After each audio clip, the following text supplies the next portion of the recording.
नमस्कार। मुद्दा तो है मैं आपका स्वागत है। मैं हूं आपके साथ ब्रजेश चौक से। आज मुद्दा है कांग्रेस का मिशन मध्य प्रदेश। जी हां, प्रदेश में कांग्रेस की जमीन को मजबूत करने की जिम्मेदारी आलाकमान ने हरीश चौधरी को दी है, जिन्होंने भोपाल में कांग्रेस नेताओं की बैठक ली और दो टूक कहा कि ज्ञान देने से काम नहीं चलेगा। पार्टी में सलाह देने वाले बहुत हैं, लेकिन काम करना होगा और मिशन मध्य प्रदेश में जुटना होगा।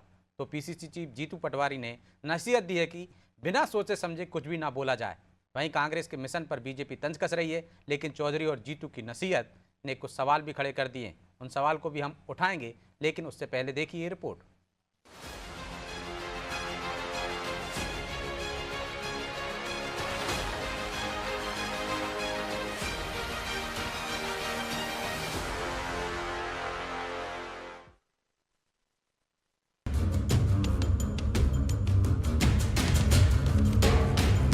कांग्रेस अब मध्य प्रदेश मिशन को लेकर आगे बढ़ेगी। कांग्रेस प्रदेश प्रभारी बनने के बाद भोपाल आए हरीश चौधरी ने ये मिशन दिया है। प्रदेश कांग्रेस की जिम्मेदारी मिलती ही वो एक्शन में दिखे। उन्होंने एक तीर से कई निशाने साधे, साथ ही सीनियर नेताओं के साथ बैठक करके स्पष्ट दिशा निर्देश दिए हैं कि किसी को भी ज्यादा ज्ञान देने की जरूरत नहीं है, बल्कि काम करने की जरूरत है। चौधरी तो ये तक कह गए कि पार्टी में सलाह देने वालों की कमी नहीं है, लेकिन ये सलाह अगर मंच पर दी गई तो वो इसे समझने की कोशिश करेंगे। सलाह देने वालों की आज भी कमी नहीं,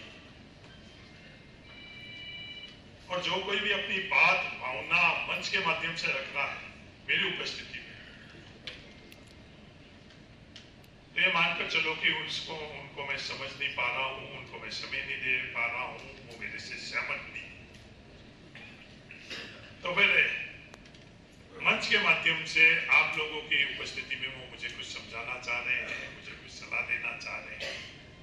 मेरा प्रयास रहेगा कि आप जो भी मुझे समझाना चाहोगे वो मैं समझूंगा और पर्याप्त समय में। हरीश चौधरी के साथ ही पीसीसी चीफ जीतू पटवारी ने भी नसीहत दी कि हर कोई पार्टी का मालिक बन जाता है और कुछ भी बयान देता है। ऐसा करने से बचें, क्योंकि पार्टी लाइन दिल्ली से तय होती है। हालांकि अब इन नसीहतों पर बीजेपी कांग्रेस पर चुटकी ले रही है और उनके इन बयान को अलग नजरिए से देख रही है। कांग्रेस और कांग्रेस के नेता जनता से कट चुके हैं। उनको जनता के मुद्दों से, जनता की समस्याओं से कोई सारोबार नहीं है। तो अगर हरीश चौधरी जी कहते हैं तो मैं समझता हूं वो अपने लिए ठीक कहते हैं, और कांग्रेस इस समय जिस तरह से नेपथ्य में जा चुकी है उसके लिए बहुत चीज सीखने का विषय है। अब हरीश चौधरी अपने बयानों से किसे निशाने पर ले रहे हैं, वो कौन है जो ज्ञान और सलाह ज्यादा दे रहे हैं और काम कर रहे हैं, ये तो सवाल बना ही हुआ है। लेकिन कांग्रेस के चौधरी मध्य प्रदेश में कांग्रेस को कितना मजबूत कर पाएंगे? उनके मध्य प्रदेश मिशन को क्या गुटों में पार्टी कांग्रेस का सहयोग मिलेगा? जीतू पटवारी जिस कैंसर की बात कर रहे थे उसका इलाज निकालते हुए चौधरी प्रदेश में कांग्रेस की दशा और दिशा सुधार पाएंगे? खैर, ये भी आने वाला समय ही बताएगा। ब्यूरो रिपोर्ट, अनादि टीवी।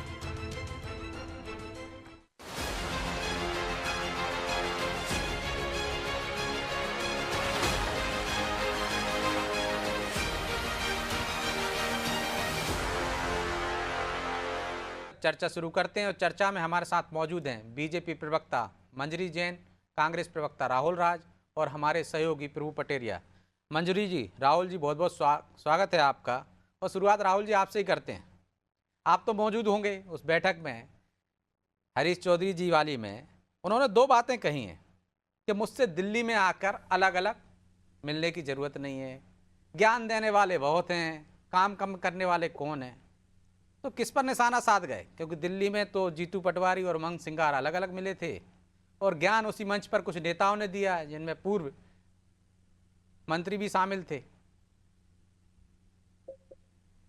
देखिए ब्रजेश जी, हरीश जी बहुत ही सरल और सौम्य स्वभाव के धनी हैं, और उन्होंने जो पूरा वक्तव्य दिया था वो ये कहा था कि दिल्ली में मुझसे आकर मिलने की आवश्यकता नहीं है। यदि बार बार यहाँ के लोग दिल्ली आते हैं, इसका मतलब ये है कि मेरी उपलब्धता राज्य में कम है। और इससे आगे बढ़ के उन्होंने मीडिया में जब बाइट दी थी तब भी उन्होंने कहा था कि आगामी 24 तारीख को मेरा दौरा प्रस्तावित है, मैं धार जा रहा हूं। और जहां आपने कहा कि भाई कौन लोग हैं जिनके बारे, ऐसा कुछ नहीं। उन्हें सामान्य भाव में बहुत ही साधारण और सरल शब्दों में उस बैठक में उन्होंने ये साफ कर दिया था कि मैं बतौर संगठन प्रभारी जो मुझे भेजा गया है, उसे प्रभारी ना मानकर मैं अपने आप को एक सहयोगी की भावना में आपके साथ रख के आपके साथ पारस्परिक काम करना चाहता हूं। बहुत साफ बात है ब्रजेश जी, उनकी भावना केवल इतनी थी कि संगठन जो है वो कार्यकर्तावादी होता है, नेतावादी नहीं होता है। और उसी आशय से उन्होंने ये भाव रखा कि मैं संगठन प्रभारी ना होकर आपके सहयोगी के तौर पर यहाँ उपस्थित हूं। आप भाग भाग कर दिल्ली ना आए, अगर दिल्ली आ रहे हैं इसका मतलब मैं आपके बीच उपलब्ध नहीं हूं। तो उनका कहने का आशय था कि मैं निरंतर आपके बीच आता रहूंगा। अभी वो वापस गए हैं, 24 को फिर वापस आ रहे हैं, 2 दिन 3 दिन यहीं रहेंगे। इस प्रकार निरंतर वो दौरे करते रहेंगे। तो मुझे नहीं लगता कि इसमें उन्होंने कोई गलत बात कही। नहीं, उन्हें अलग अलग शब्द जोड़ दिया था ना, अलग अलग दिल्ली में मिलने की जरूरत नहीं है, आपने उसको ट्विस्ट कर मैंने आपको दिया। पूरी, मैं उस बैठक में मौजूद था ब्रजेश जी, लेकिन उन्होंने इसलिए ये मैं भी आपसे कहा कह रहा हूं। है, उसी बैठक की बात हम कर रहे हैं कि ज्ञान तो बहुत लोग देते हैं, काम कम करते हैं, तो नहीं, कोई तो होगा ना। पार्टी में सब अच्छे से उन्होंने- काम कर रहे होते राहुल जी, तो आज पार्टी कहाँ होती, ये तो आप भी जानते हैं। अब आपका काम है देखिए- पार्टी का पक्ष रखना, लेकिन नहीं, सच्चाई तो ब्रजेश बयां जी। कर ही गया आपके प्रभारी। ब्रजेश जी, इतनी साधारण शब्दों में उन्होंने ये बात कही और संगठन ने उन्हें भेजा है, तो संगठन की कुछ गाइडलाइन होती हैं। उन्होंने कहा कि एआईसीसी के द्वारा जो भी प्रोग्राम दिए गए उनका मैं अनुपालन कराने का पूरा प्रयास करूंगा। उन्होंने मीडिया में भी अपनी बात बहुत साफ गोई से रखी। भाई पहली बार उनका दौरा हुआ था, लेकिन उन्होंने गाइडलाइन कहा का कि पालन मैं कहाँ हो रहा है? खुद जीतू पटवारी कह रहे हैं कि पार्टी एक लाइन दिल्ली से आती है, लेकिन यहाँ नेता कुछ भी बोल देते हैं। देखिए, आज आपके चर्चा का विषय मिशन मध्य प्रदेश और हमारे प्रभारी कल पहली बार आए ब्रजेश जी, तो उन्होंने जो वक्तव्य दिया उस पर हम आज चर्चा कर रहे हैं। जब उन्होंने आते ही साथ हमें एक तो मिशन मध्य प्रदेश दिया, में जीतू पटवारी की चर्चा भी शामिल है ना। तो मिशन मध्य प्रदेश दिया ना। मिशन मध्य प्रदेश है सदन से लेकर सड़क तक जन सरोकार के मुद्दे उठाना। मिशन मध्य प्रदेश है आने वाले नगरीय निकाय और त्रिस्तरीय चुनाव में कांग्रेस को विजय दिलाना। मिशन मध्य प्रदेश है कि आगामी तो उसी में तो ये शामिल है ना राहुल जी, कि ज्ञान ना दें लोग, काम करें, उसी के लिए तो है। इसलिए तो हमने नाम दिया मिशन मध्य प्रदेश, कि कैसे आप मिशन हासिल करेंगे। देखिए, परिवार के मुखिया होने के नाते उन्होंने ये कहा कि हमें सबको मिलकर पारस्परिक कार्य करना है। हर बात को रखने का अपना तरीका होता है। उन्होंने सरलता से, साफगोई से कार्य करने के लिए सबको प्रेरित किया। और मैं आपको ये भी बता दूं ब्रजेश जी, कल की बैठक के बाद सारे कार्यकर्ताओं में एक उत्साह की लहर थी। सभी ने कहा कि एक सौम्य स्वभाव के प्रभारी हमें मिले, जो प्रभारी ना होकर एक कार्यकर्ता की तरह हमारे बीच में बैठकर, और उन्होंने सबसे चर्चा करी। कल देर रात तक वो पीसीसी में उपलब्ध रहे, चर्चा ठीक है। करते रहे। पता नहीं आज फिर सवेरे बीजेपी को वापस कहाँ गए। उसमें बुराई दिख रही है। मंजरी जी, प्रदेश प्रभारी आए, उनके कार्यकर्ता से लेकर नेता खोसे हैं। मिशन मध्य प्रदेश उन्होंने लॉन्च किया है कि किस तरह से सत्ता में वापसी करना है उनको। आपको उसमें गुटबाजी भी दिख रही है कि गुटों में बटे हुए हैं। देखिए ब्रजेश जी, ये तो सर्वविदित है और आप भी जानते हैं इस बात को कि कांग्रेस के क्या हालात हैं। नेता खुद आपस में इस बात की शिकायत करते हैं, वरिष्ठ नेतागण की हमारी पूछ नहीं हो रही है, हमको मीटिंग्स में नहीं बुलाया जा रहा है। और नेता कहाँ, इनका सब कार्यकर्ता है ही कहाँ, इनका तो सब नेता ही नेता है।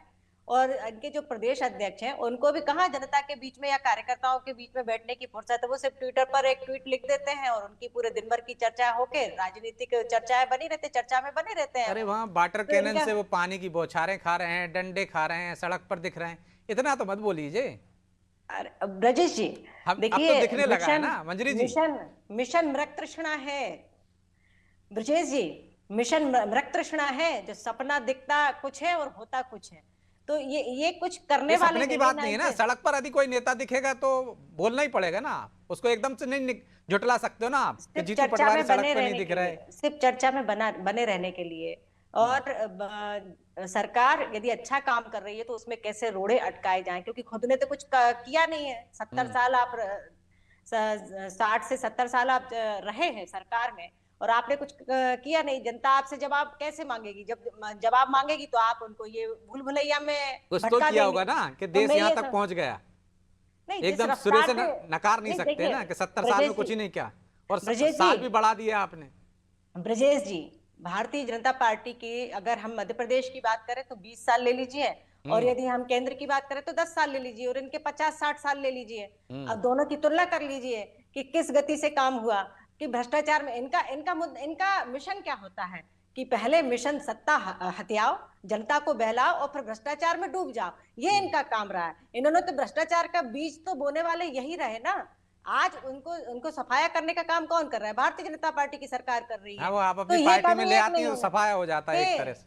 ये देखिए ब्रजेश जी, नहीं, देखिए, जिस चाहे वो पार्टी का व्यक्ति हो या अन्य पार्टी का व्यक्ति हो, यदि भ्रष्टाचार किया तो मोदी जी ने कहा है कि हम भ्रष्टाचार के खिलाफ है, जीरो टॉलरेंस पे जो है भारतीय जनता पार्टी की सरकार काम कर रही है। तो इसमें बिल्कुल साफ नियत से इनके पास तो देखिए, हमारे पास तो नियत वो तो भी है, कहते हैं नेता आपके भी पास और वॉशिंग मशीन नियत है, भी जितना है। भ्रष्टाचार आप वो लोग करते हैं अपनी पार्टी में ले आते हैं। उनके जीरो कहने से क्या टॉलरेंस होता ये है? होगी क्या? देखिए, बेबुनियाद आरोप प्रत्यारोप करने से कुछ नहीं होता। उनको तो कहना है, उनको तो नकारात्मक राजनीति करना है, उनको तो हर चीज में रोड़े अटकाना है, उनको तो तो आ भी रहे हैं ना आपके यहाँ ऐसे विकास लोग। उनको ब्रजेश जी, विकास के बीच में रोड़े अटकाती है कांग्रेस। उनके पास कुछ नहीं है, अपने संगठन में कुछ बचा नहीं है, कार्यकर्ता है नहीं, नेता है सब। ठीक है, ना इनके पास नेता है, ना नेतृत्व है, ना नीति है, ना नियत है। चलिए इसका जवाब ले लेंगे राहुल जी से। लेकिन प्रभु जी, आप कैसे देखते हैं हरीश चौधरी के बयानों को, जीतू पटवारी के बयानों को? आपने पूरी उनकी रिपोर्ट देखी है, क्या वो एक तीर से दो निशाने साध गए? क्योंकि गोविंद सिंह ने उसी मंच से कहा था कि हमने 15 माह में कुछ नहीं किया होता तो हम और दूसरी स्थिति में होते। निश्चित तौर पर उनने सबको सुना है ब्रजेश जी, वो पहली बार आए थे तो सबको सुना है उनने उन जो बड़े नेता हैं उनको एक नसीहत दे दी है, क्योंकि बड़े नेता सलाह देने की भूमिका में दिखाई देते हैं। अब इसी मंच पर गोविंद सिंह ने बोलते हुए दिखाई दिए, दिग्विजय सिंह, कमलनाथ जैसे और भी बड़े नेता हैं वो यहाँ से गायब थे, जबकि ये बैठक में कम से कम आना तो चाहिए था। प्रभारी पहली बार आ रहे हैं तो पूरी पार्टी के तमाम बड़े नेता वहाँ पे इकट्ठे हो रहे हैं, तो इनको भी वहाँ पे मौजूद रहना चाहिए था। जो कभी ट्वीट के जरिए सलाह देते हैं, कभी मंच पर सलाह देते हैं। दिग्विजय सिंह तो आप देख लीजिए, सलाहकार की भूमिका ही में रहते हैं, मंच पर सलाह देते हैं कि चंदा मत दीजिए, दरी पर बैठिए, ये मत कीजिए, वो मत कीजिए, फूल माला मत पहनिए। तो इस तरीके के नेताओं को भी आना चाहिए था, तो शायद वहाँ पर खुल की बात होती। और जो मिशन पर चल रही उनका बात इशारा इन्हीं तरफ तो नहीं था कि ज्ञान देने वाले बहुत हैं, काम करने वाले कम? निश्चित तौर पर जो भी ज्ञान दे रहे हैं, जो भी ज्ञानी हैं कांग्रेस के बड़े नेता तथाकथित, उनकी तरफ उनका इशारा था। निश्चित तौर पर उन्हें उन्हीं को इशारा कर पॉइंट आउट किया, उन्हें उन बड़े नेताओं को ही पॉइंट आउट किया। आम कार्यकर्ता दिल्ली नहीं जाएगा हरीश चौधरी से मिलने के लिए। बिल्कुल, कांग्रेस का दिल्ली कौन लोग जाएंगे? दिल्ली कांग्रेस के ही बड़े नेता जाएंगे मिलने के लिए प्रभारी के पास, एक दूसरे की शिकायत करने। और कुछ दिन पहले दो तस्वीरें आई थी। अब देखिए एक ही दिन दोनों मिले, अलग अलग मिले। तो स्वाभाविक तौर पर जो है प्रदेश के जो वर्तमान के दो बड़े नेता हैं कांग्रेस के, जो एक जो है नेता विपक्ष की भूमिका में, एक प्रदेश अध्यक्ष हैं, दोनों दिल्ली में एक साथ ही मिल लेते तो शायद कुछ अलग तस्वीर निकल कर सामने आती। तो वहाँ पर भी वो दिखाई नहीं दिया। तो ये सारी चीज़ें जो कांग्रेस की गुटबाजी है, जो उन्होंने कहा कि लोग कहते हैं खंड खंड दिखती है कांग्रेस, खंडित नहीं है कांग्रेस, तो कहीं ना कहीं उनके मन में भी है ना, उन तक तो पहुँची है ना ये बात, कि लोग कहते हैं तब तक पहुँची है बात, तो कहीं ना कुछ तो गड़बड़ है कांग्रेस में, उसको ठीक करना है। उन्हें एक टारगेट दिया है मिशन मध्य प्रदेश, जो अभी रवि बता रहे थे, तो जो है वो कांग्रेस का जो टारगेट है 4 साल उनके पास है, पार्टी को एकजुट करना है। तो इसलिए उन्हें शिव बारात का याद दिलाई कि जिस तरीके शंकर जी की बारात में सभी लोग थे, उसी तरीके से सब लोग मिलकर एकजुट होकर काम कीजिए। तो ये केवल कहने की बात है। अब ये जो नसीहत देकर गए हैं, इस पर कितना अमल होता है, कांग्रेस के नेता कार्यकर्ता तो छोड़ दीजिए, नेता कितना अमल करते हैं इस पर, वो आने वाले समय में दिखाई देगा। तो उसके बाद फिर समझ में आएगा कि क्या मिशन मध्य प्रदेश जो लक्ष्य लेकर चल रहे हैं, कितनी कांग्रेस उस पर सफल होती हुई दिखाई दे रही। क्योंकि अभी जो बीजेपी से प्रवक्ता कह रही मंजरी जी, वो ज़्यादा होता हुआ दिखाई दे रहा है कि प्रेस कॉन्फ्रेंस कीजिए, बयान जारी कीजिए और उसके बाद दूसरे मुद्दे पर चले जाइए। प्रभु जी, प्रभारी यदि बोल के जाते हैं तो आज जीतू पटवारी, उमंग सिंगार एक साथ प्रेस कॉन्फ्रेंस लेते हैं, तो असर कहीं ना कहीं दिख रहा है पटवारी और उनमें मध्य प्रदेश में। अब ये तो पहले दिन का असर है ब्रजेश जी, देखिए कितने दिन तक रहता है। खुमारी का है ये मामला पूरा का पूरा, कब तक उतरती है, तो फिर वो अलग अलग हो जाएंगे। हमने वो भी दौर भी देखा है जब एक साथ आंदोलन में दोनों साथ जाते थे, हमने वो दौर वो भी देखा है, ये भी देखा जब अलग अलग जाते थे। वीडियो जारी करके कहना पड़ा कि हमें कोई विजयपुर का जीत का श्रेय लेने की होड़ दोनों में अलग अलग मच गई थी, कोई किसी को दे रहा था, कोई किसी को दे रहा था, तो वो संघर्ष भी वहां पर दिखाई दिया है। इन्हीं से बचने की सलाह उन्होंने दी है तमाम नेताओं को। तो राहुल जी, सलाह तो वो सबको दे गए हैं, बड़े नेताओं को भी नसीहत दे गए हैं, लेकिन अमल हो पाएगा कि नहीं हो पाएगा, इस पर संशय है सबको। क्योंकि पहले भी ऐसा होगा, पहले दिन तो दिखा, लेकिन भविष्य में होगा कि नहीं होगा, क्योंकि खुला खेल है आपके यहाँ तो, जिसे आप कहते हैं कि हमारे यहाँ तो लोकतांत्रिक व्यवस्था है। विजय जी, निश्चय ही उन्होंने कल अपनी पत्रकार वार्ता में बहुत साफ कहा कि मुझे पूरी कांग्रेस एकजुट नजर आती है। पत्रकारों ने भी उनसे पूछा था कि जो आप आज खंड खंड नजर आती है। नहीं, उन्होंने साफ कहा था कि मुझे जो प्रथम दृष्टया दिखाई दिया, सब लोग यहाँ एक हैं और पुरजोर तरीके से हम मिशन मध्य प्रदेश में। अच्छा, फिर क्यों नहीं आया दिग्विजय सिंह, कमलनाथ? देखिए, मैं आपको एक बात बोलता हूँ ब्रजेश जी, कौन किससे कब मिला, कुछ संगठनात्मक चर्चाएं भी होती हैं, हर चीज पर्दे के पीछे की हमारी पार्टी की जो भी अच्छा, रणनीति मतलब है, नेता वो प्रतिपक्ष साथ में- मिलेंगे तो अलग बात करेंगे, अध्यक्ष बोले, दोनों पार्टी के काम कर रहे हैं भाई। मेरी बात पूरी सुन लीजिए, मेरी पूरी बात सुन लीजिए। नेता प्रतिपक्ष और जीतू पटवारी जी हमारे सम्मानीय अध्यक्ष जो मिलके आए, उसको उन्होंने कोई कटाक्ष नहीं किया। एक बात। दूसरी बात, मंजरी जी की मैं बहुत बातें ध्यानपूर्वक सुन रहा था, मैं आज्ञा चाहता हूं कि मैं उनकी बात का जवाब दे दूं। मंजरी जी ज्ञान दे रही हैं कि बीजेपी कांग्रेस में इस सवाल के तो जवाब दे दीजिए। आप भी चाहते हो मुद्दे से इधर चले जाएं कि 60 साल में कुछ नहीं किया, 70 साल में। मैंने आपसे कहा पूरी पार्टी एकजुट है, हम बहुत उत्साह में है कि हम एक सहज सरल। फिर जीतू पटवारी क्यों कह रहे हैं कि जिसको जिम्मेदारी मिलती है, फिर जिसको जिम्मेदारी मिलती है राहुल जी, वो कह रहे हैं मालिक बन जाता है पार्टी का। जीतू पटवारी जी ने ये बात, कोई भी जिले का नेता कुछ भी बोल देता है, जीतू पटवारी जी ने ये पार्टी की लाइन से हटकर बोल देता है। पटवारी जी ने ये बात कल नहीं कही, कल ऐसी कोई चर्चा नहीं, मैं पूरी बैठक में था, कल ऐसी कोई चर्चा नहीं। अब ब्रजेश जी मुझे कम से कम विपक्ष की नाते हमारे सत्ता पक्ष का जवाब दे लेने दीजिए। मंजरी जी मुझे ये बताया कि जो सिर्फ हुटब्बल मंडल अध्यक्षों के चुनाव में चल रहा है वो लोकतांत्रिक प्रक्रिया है, जो जिला अध्यक्ष के चुनाव में लोगों की राय शुमारी का ड्रामा हो गई भाई। आप ही के लोग लिख के जा रहे हैं कि भाई राय शुमारी हो रही है और विधायक और सांसदों के मन से बात की जा रही है। दूसरा, पूरी प्रक्रिया कितनी पुरानी बात कर रहे हैं। बाद आपके प्रदेश अध्यक्ष का निर्णय नहीं हो पाया। और ब्रजेश जी, मंजरी जी विदिशा से आती है, किससे छुपा है कि एमएलए और प्रदेश कार्य समिति आपने कितने दिनों में बनाई, कार्यकारिणी 9 महीने में। उन्होंने कहा कि प्रमाण चाहिए, उनके खुद के वहां पे एमएलए और नगरपालिका अध्यक्ष खुलेआम लड़ रहे हैं, विधायक जाके सड़कों की बात करता है, नगरपालिका अध्यक्ष तो छीलता है, और वो जो मुद्दे से डर जा रहे हैं, वो सीईओ को फोन फिर वो आपकी गुटबाजी बताने लगेंगे, आपके झगड़े बताने लगेंगे, तो डिबेट दूसरी दिशा में चली जाएगी। वर्तमान मंत्री के ऊपर आरोप लगाते हैं, पूर्व मंत्री वर्तमान मंत्री के ऊपर आरोप लगा रहे हैं, खुलेआम लड़ाई चल रही है। राहुल जी, ब्रजेश जी, मेरी दूसरी डिबेट का वो कॉल आ रहा है, मैं अपने जवाब दे दूं यदि आप आदेश जवाब दे दीजिए, समय भी कम है हमारे पास। देखिए, इनका तो जो पीसीसी दफ्तर में महिलाओं का अपमान होता है, उनको भगा दिया जाता है, पीसीसी दफ्तर के कांच फोड़ दिए जाते हैं, ऐसा भारतीय जनता पार्टी में कभी नहीं होता। भारतीय जनता पार्टी में अनुशासन वाली पार्टी कही जाती है और अनुशासन में ही सब रहते हैं। जो हमारे यहाँ गाइडलाइन, देखिए वो झगड़े किनारे हैं, वो तो दिख रहे हैं ना सबको, और उस हिसाब से कार्यकर्ता काम करते हैं। ऐसे कोई झगड़े ना है और ना हुए हैं। पेपरों में छप रहा है मंजरी जी, पेपरों में छप रहा है, मैं नहीं कह रहा हूँ। पेपरों में छप रहा है, वो आप लोगों ऑडियो वायरल हो रहा है, ऑडियो वायरल हो रहा है, छपाया जा रहा है, वीडियो वायरल हो रहा है, वक्तव्य लाइव है सोशल मीडिया पे, आप ही के खुद के कार्यकर्ता डाल रहे हैं। राहुल जी, विश्व की सबसे बड़ी पार्टी है, सबसे बड़ी पार्टी है। अगर अनुशासनात्मक पार्टी है तो ये अनुशासन है कि हमारे यहाँ वरिष्ठ नेताओं के मार्गदर्शन में उसको भी निपटाया जाता है, लेकिन आपके यहाँ तो मंत्री है, जो वर्तमान मंत्री है, ट्विटर पर लिख आरोप लगा रहे हैं, राहुल जी ट्विटर पर लिख देते हैं, ट्विटर पर ज्ञान देते हैं। अरे मंजरी जी, ये तो सार्वजनिक है, बयानबाजी चल रही है आपकी पार्टी की, और हमारे अनुशासन प्रिय है, जो है ना, अगर ठीक है, एक एक करके बोलिए प्लीज, आप जवाब ले लीजिए ना। ठीक है प्रभु जी, प्रभु जी, ठीक है, आपकी दोनों की बात है। प्रभु जी, क्या वाकई में अनुशासन में आ जाएगी कांग्रेस? क्योंकि कांग्रेस का चरित्र हम देख रहे हैं, जीतू पटवारी कह रहे हैं कि अनुशासन बिना कुछ नहीं हो सकता। छोटा सा कमेंट। बिल्कुल नहीं आ सकती ब्रजेश जी, क्योंकि बीजेपी और कांग्रेस में ये सबसे बड़ा अंतर है। बीजेपी के कार्यकर्ताओं को नीचे से तैयार किया जाता है, कांग्रेस में सीधे कार्यकर्ता बन जाता है, नेता बन जाते हैं।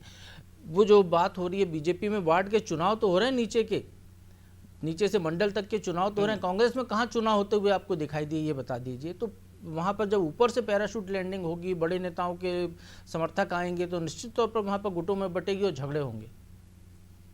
राहुल जी, चूंकि सवाल आप पर उठा है कि आपके यहाँ गुटबाजी थमने वाली नहीं है, उनके यहाँ तो एक तरह से प्रक्रिया पूरी हो गई, तो छोटा सा जवाब दे दीजिए। अब प्रभु जी ने बड़ी अच्छी बात कही, हम उनका बहुत सम्मान करते हैं, लेकिन पर्ची के मुख्यमंत्री कहाँ से आ रहे हैं? ये कौन सी लोकतांत्रिक प्रक्रिया है? वो तो आपके यहाँ भी होता है।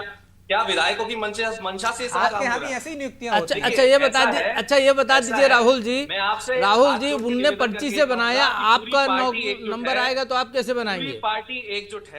पूरी पार्टी एकजुट है और आप देखेंगे आने वाले समय में त्रिस्तरीय पंचायत के चुनाव में और नगरीय निकाय के चुनाव में आपको जो ये मिशन मध्य प्रदेश है उसकी भूमिका धरातल पे आती ही नजर आ जाएगी। प्रतीश जी, मैं आपसे अंतिम चलिए माफी चाहता हूं क्योंकि समय की भी बाध्यता है, इसलिए चर्चा को यहीं विराम देना होगा। आप दोनों का बहुत बहुत धन्यवाद। तो निश्चित तौर पर कांग्रेस के प्रभारी पहली बार आए थे, कई नसीहतें भी दे गए हैं, कुछ समझाइश भी दे गए हैं और एक तरह से प्रदेश अध्यक्ष की और नेता प्रतिपक्ष के बीच जो चल रहा था उसकी बानगी भी आज पहले दिन देखने को मिली है, लेकिन ये आगे तक बरकरार रहेगी कि नहीं? कांग्रेस वाकई में जो मिशन मध्य प्रदेश ने लक्ष्य रखा है क्या हासिल कर पाएगी? एकजुट नजर आएगी भविष्य में? ये तो देखने की बात होगी। बहरहाल मुद्दा तो है। मैं इतना ही, मुझे दीजिए इजाजत और आप देखते रहिए अनादि टीवी। नमस्कार।